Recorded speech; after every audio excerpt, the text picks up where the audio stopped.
नमस्कार दोस्तों, मैं हूं दिनेश के वोरा। स्वागत है आपका न्यूज टाइम और एसजीएस न्यूज के इस कार्यक्रम के अंदर। दोस्तों, 70 का दशक, अमेरिका, वहां पर तत्कालीन राष्ट्रपति रिचर्ड निक्सन, उनको अपनी गद्दी गंवानी पड़ी एक कांड के कारण, जिसका नाम था, शायद आपको याद होगा, वाटरगेट कांड। बहुत तहलका मचाया था। इतना तहलका कि उन सालों में, करीब 6-7 सालों के अंदर, रिपब्लिकन पार्टी के पांव उखड़ गए थे अमेरिका की राजनीति से। दोस्तों, कहते हैं इतिहास अपने आप को दोहराता है, लेकिन अमेरिका में नैतिकता थी, मूल्य थे, तो शायद उन्होंने, निक्सन साहब ने रिजाइन भी कर दिया। कहीं भारत होता तो यहां रिजाइन करने की परंपरा नहीं है, भले ही हजारों लोग मर जाएं, क्योंकि भाजपा के एक बड़े नेता ने कहा था कि बीजेपी के अंदर त्याग पत्र देने की परंपरा नहीं है। क्या कहें, लेकिन कभी कभी क्या कहते हैं ना कि अपने ही पाप अपने सामने आकर खड़े हो जाते हैं और हमें ही चुनौती देते हैं। जी हां, भारत इस समय एक ऐसे दौर से गुजर रहा है जिसे मैं कहूंगा अडानी गेट। जी हां, वाटर गेट के बाद अब हम आए हैं अडानी गेट के अंदर।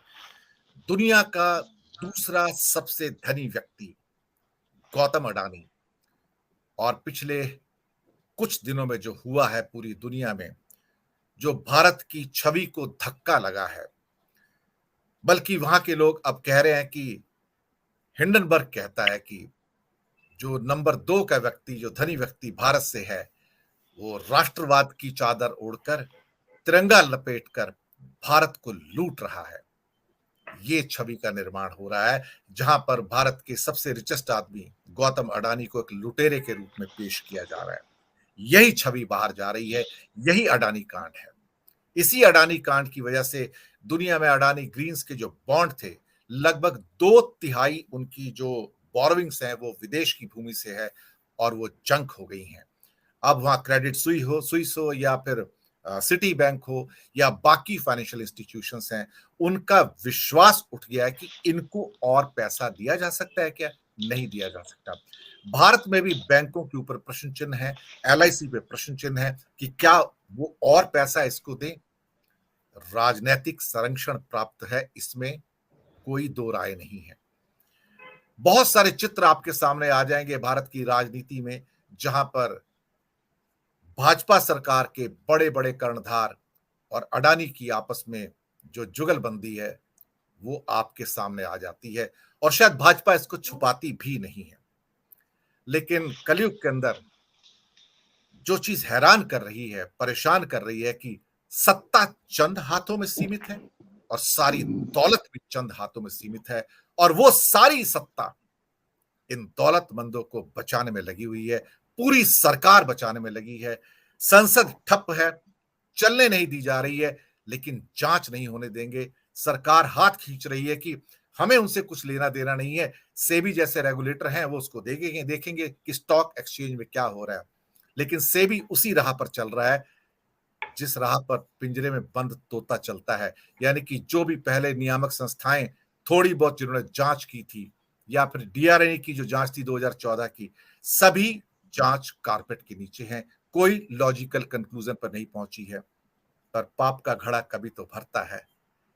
खैर, हमें नहीं मालूम क्या होगा, लेकिन जो स्थितियां सामने हैं वो इतनी अच्छी नहीं है। राजनीति और व्यापार का ऐसा गठजोड़, ऐसी जुगलबंदी भारत के, स्वतंत्र भारत के इतिहास में कभी नहीं देखी गई। दोस्तों, इसी विषय के ऊपर, अडानी गेट पर बात करने के लिए आज हमारे साथ एक विशिष्ट पैनल मौजूद है।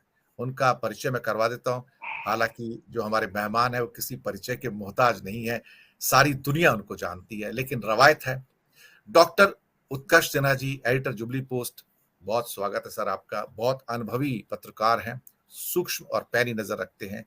हमारे साथ हैं सीनियर विश्लेषक और जर्नलिस्ट राजेश ठाकर जी, गुजरात से। बहुत बहुत स्वागत है आपका राजेश जी। और हमारे साथ हैं डॉक्टर राकेश पाठक, बहुत सारे अखबारों के संपादक भी रहे हैं, जैसे उत्कर्ष सिन्हा जी भी संपादक हैं, और सूक्ष्म और पैनी नजर रखते हैं सभी घटनाओं पर, और कर्मवीर के भी इस टाइम चीफ एडिटर हैं। आपका भी बहुत बहुत स्वागत है। सबसे पहले उत्कर्ष जी, मैं आपके पास ही आता हूं। जो घट रहा है वो आपके सामने है, जो घटने वाला है वो किसी को नहीं पता, लेकिन ये जो जुगलबंदी है, खासतौर से सत्ता और पैसे की, और उसका जो नंगा नाच है इस समय, ये कहीं ना कहीं इस बात को साबित कर रहा है कि हम वास्तव में कलयुग के अंदर हैं। सिन्हा साहब, आपकी ऑब्जर्वेशंस। अनम्यूट कर लीजिए। जी, बहुत महत्वपूर्ण ये विषय है। और देखिए, हम जैसे लोग तो 2013 में जब 14 के चुनाव होने वाले थे और उस वक्त नरेंद्र मोदी की प्रत्याशिता भारतीय जनता पार्टी में मजबूत हुई और उसके बाद जो कैंपेन शुरू हुआ, तब से हम देख रहे थे कि एक हवाई जहाज था जिस पर बैठ करके हमारे प्रधानमंत्री अब के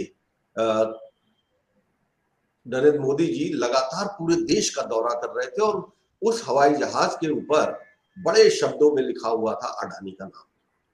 तो वो एक प्राइवेट जेट था और उनका, और वही था। फिर जो लार्जर देन लाइफ वाली इमेज बिल्ड करने के लिए जब कैंपेन चला, उसमें भी बात यही हो रही थी कि ये पूंजी लगाई जा रही है, एक प्रोडक्ट के भीतर एक पूंजी लगाई जा रही है और उस प्रोडक्ट को मार्केट में उतारना है। तो तरीका यही था।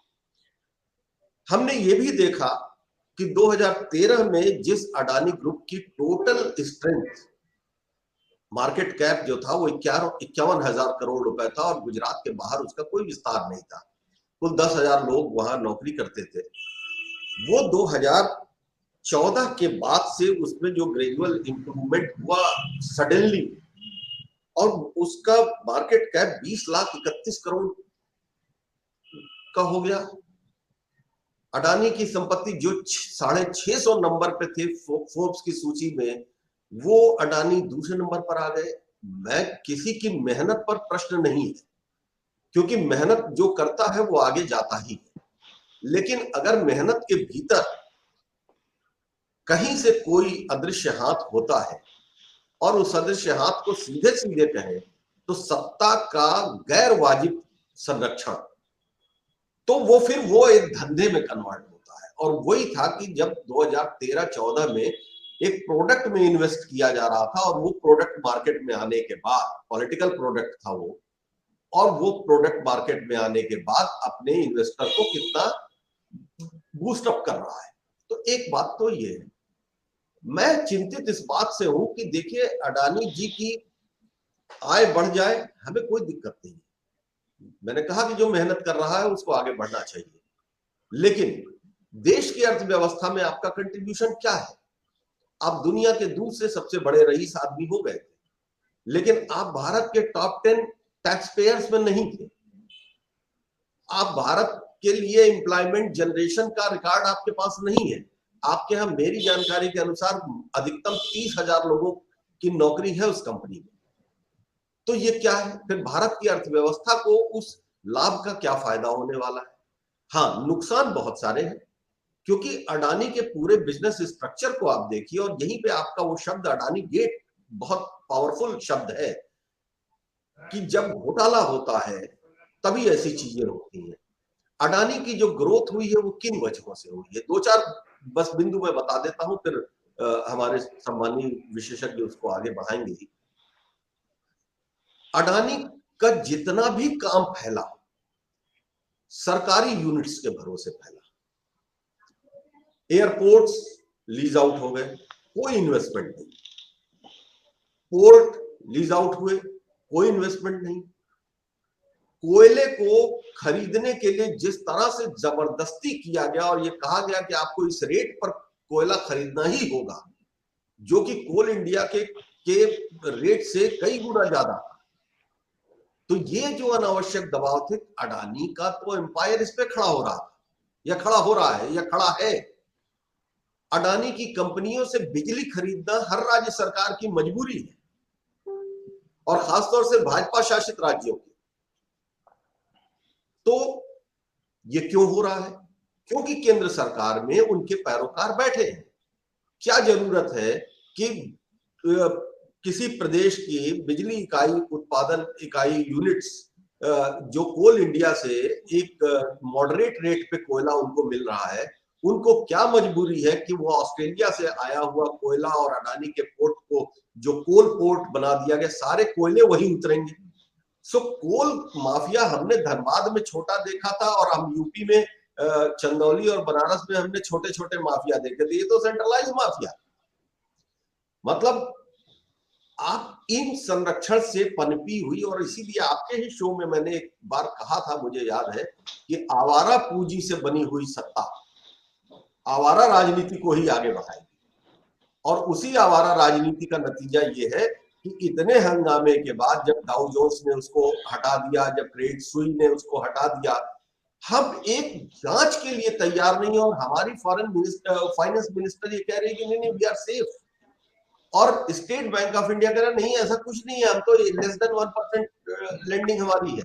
लेकिन जो LIC आज तक अपनी स्थापना के बाद से घाटे में नहीं गई, 16,000 करोड़ रुपए से ज्यादा उसका जो है बर्बाद हो गया है। सो ऐसे फाइनेंशियल इंस्टीट्यूशंस जो हमारे देश की अर्थव्यवस्था की रीढ़ हैं, जो मौके पर काम करते हैं, जिस रिजर्व बैंक से आप रिजर्व निकाल लेते हैं जब मन चाहते हैं आप, और उसके बाद फिर अपने प्रचार प्रसार पे लगा देते हैं, ऐसे अर्थव्यवस्था के भीतर एक ऐसा आदमी जिसकी कोई भूमिका नहीं, कोई कंट्रीब्यूशन नहीं है, और उसका प्रॉफिट आप बढ़ाते जा रहे हैं।